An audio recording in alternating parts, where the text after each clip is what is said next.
Priorities.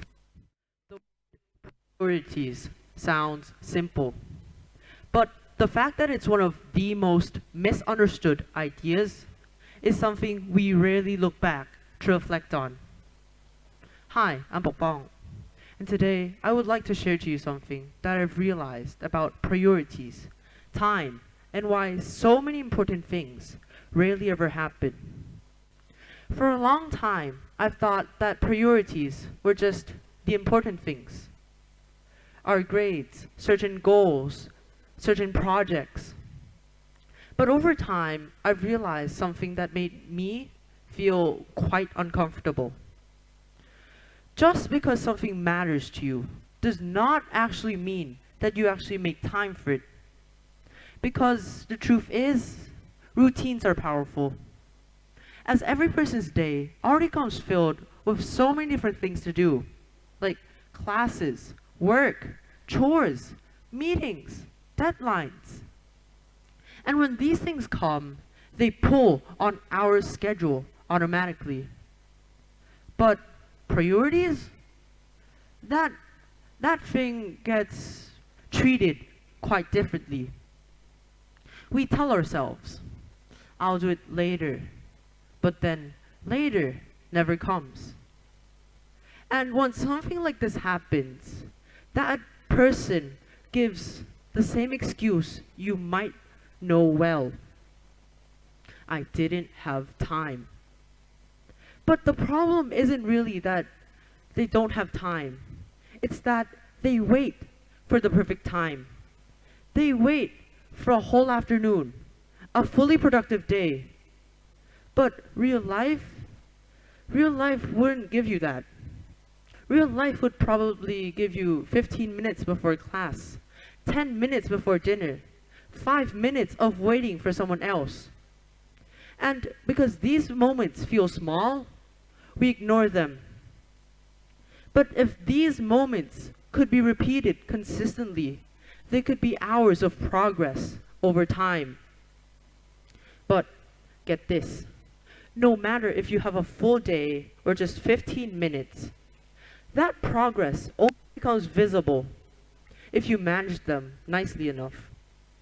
As I still remember days when it felt like so many different subjects, all having homework and tasks, all pulling me at once.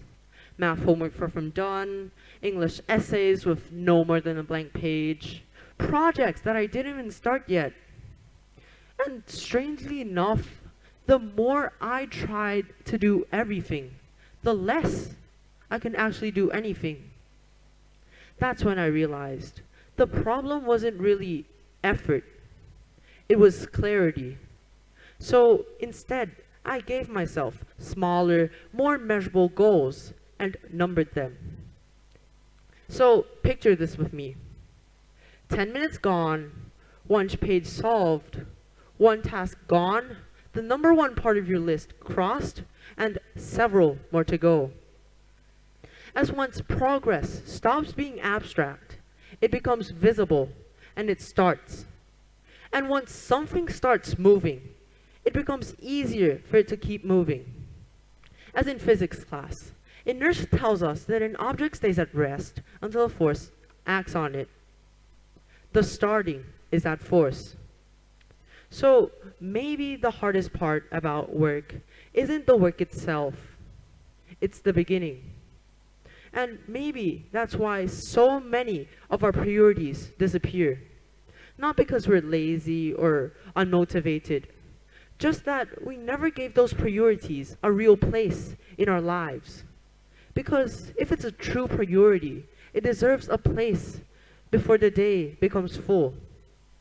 Because a priority, by definition, is something regarded as more important, which means that no matter the condition, it must be able to fit into any block of time without excuses.